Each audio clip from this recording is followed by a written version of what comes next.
There was a time where I was sipping lean, I was popping pills, I was doing Molly, shrooms, everything. And it was just an escape for me. You have all these people around me just kind of hanging on, wanting stuff from me, knowing that, like, I was living this lifestyle that they also wanted to live, drinking, smoking. Bieber is staging a comeback, and, to be honest, it feels like a remarkable revival too. Hollywood and its elites are known for backing shady activities and engaging in behavior they should not be involved in, with Diddy often accused of helping groom young artists. Yet that has not stopped these powerful figures from continuing what they seem to enjoy most, which is exploiting others for their own twisted benefit. I don't have legal guardianship of him, but for the next 48 hours, he's with me. So, and we gonna go full crazy. Yeah, so as soon as you turn 16, you know what I'm saying? I'm gonna let you rock this every time you come to LA. Yeah, it's gonna be yours. So every time you come to LA, it's a little dusty, but come get the front shot. Man. Minute. Okay. Okay. All right, so I'm gonna be driving this next year. Bieber has recently joined that fight. Like, for nobody, it's God.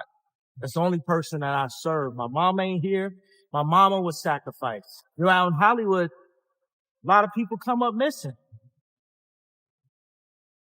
Feels like it might be a lot of that. Can't control me. You get what I'm saying? They can control Shaq. They can control Charles Barkley. They can control LeBron James. They can control Jay-Z and Beyonce. But not you, man. But they can't control me. You see, it ain't no name I won't name. Exactly. It's up. I started placing value on the wrong things in this industry because opportunities were constantly dangled in front of me, making me believe that if I got this or achieved that I would finally be happy. But I never had the security of a family, the consistency, the reliability, or the accountability, and I lacked all the things that help you truly understand how the world works. I started valuing the wrong things in this business because there was things dangling in front of me. If I get this, I'll be happy. If I do this, I'll be happy. I never had that security in a family. I never had that consistency. I never had the reliability and the accountability and all these things that make you understand the way the world works. Here's everything you need to know. Nobody ever tells you that, like, when you get to the top, there's nothing there. There's nothing there. There's just more of that. If you want it, I had ground and scraped and fought to make movies and to make the things that I wanted to make and to sell books and sell scripts. And I was doing all those things. And then I get there and I'm like a broken shell of myself with this relationship that threatened to sort of like truly like wreck my life. And I had done nothing to deserve that. And, I'm like, what is life? Like, I'm so backwards. Work of powerful figures in Hollywood who routinely groom young musicians under the guise of mentorship has been exposed as actors finally begin to take a stand against the alleged system.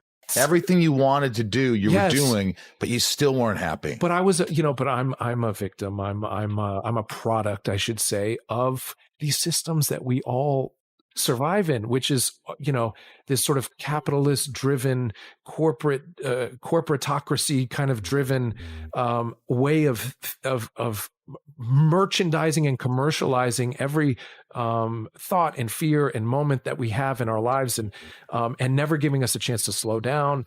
And when I was able to, I was on my way out, and I saw my kids and I saw them grown up, and you really saw that. Yes, I did.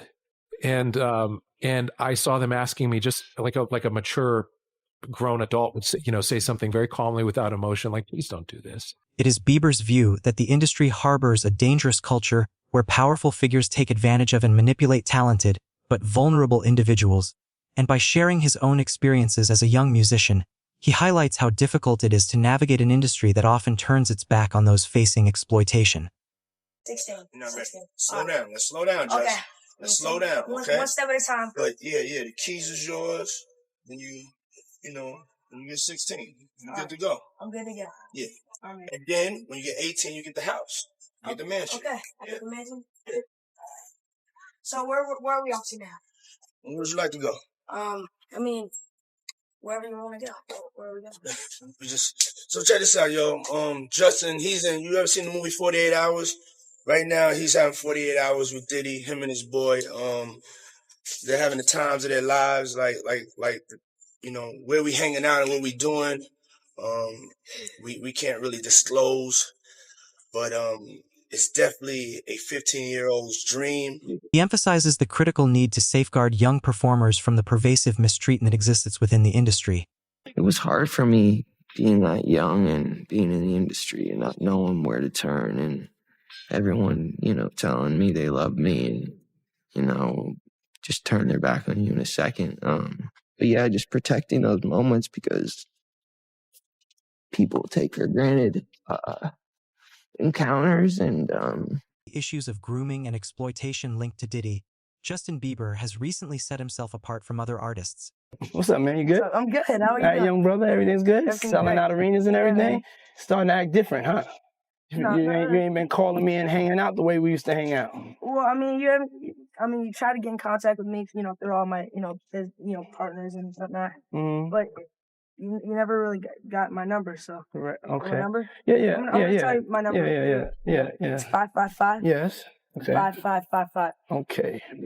Meanwhile, Jaguar Wright has delivered shocking revelations, claiming that Clive Davis, Diddy's mentor, may have introduced him to the Illuminati through secretive and mysterious AC-related activities known only to Hollywood's elite. Take a look. We gonna get you and your little dog, too. And congratulations, young man.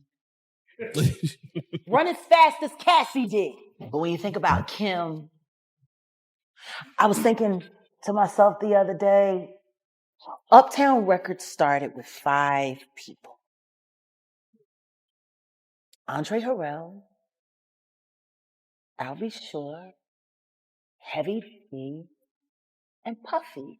And Kim was the longest working employee because she was there from the very beginning. She was Andre's personal assistant.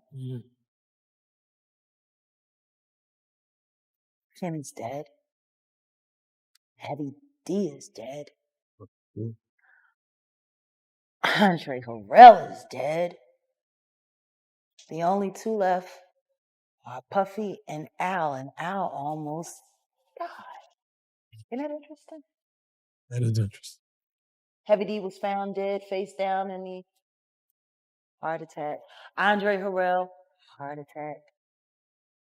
Kim died from pneumonia, but there's the first coroner's report that said that she died. It was ruled a homicide, and they found toxins in her body to prove that she had been poisoned.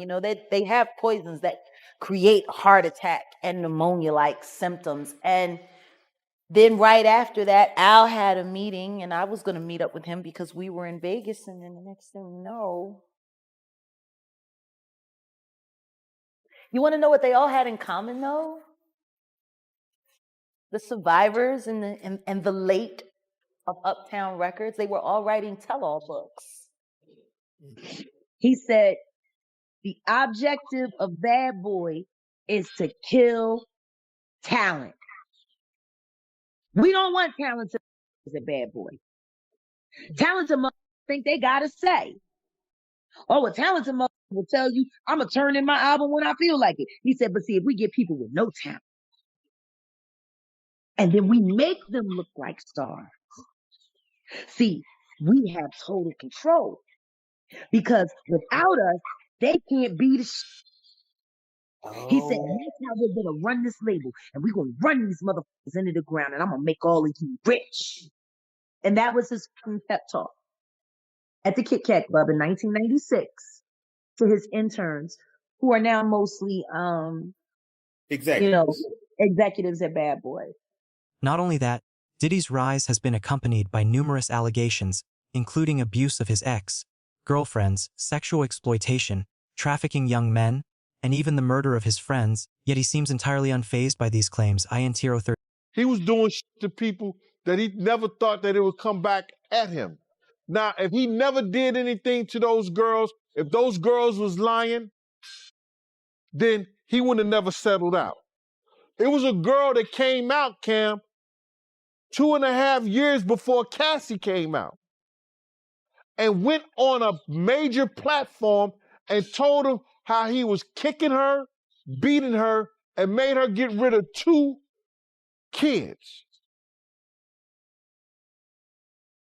A girl named Gina came out on a major platform that he was dating, that she had texts from Cassie, and her and Cassie was texting each other back and forth, and Cassie was saying, I don't hate you, I know how he is, and they was talking about each other and talking to each other. She came out 2 years ago. So you tell me, Cam, why didn't nobody take her case? I don't. Maybe they didn't. I mean, I could guess. I mean, maybe they didn't believe him because he's puffy. He got a lot of star power. He can fight back. You know. She had no lawyers or nobody that was interested in going through that battle and that long, drawn-out court battle that they had to file papers. They had to do that 2-3 years ago. 2-3 years down the road, she ain't coming up with a dime.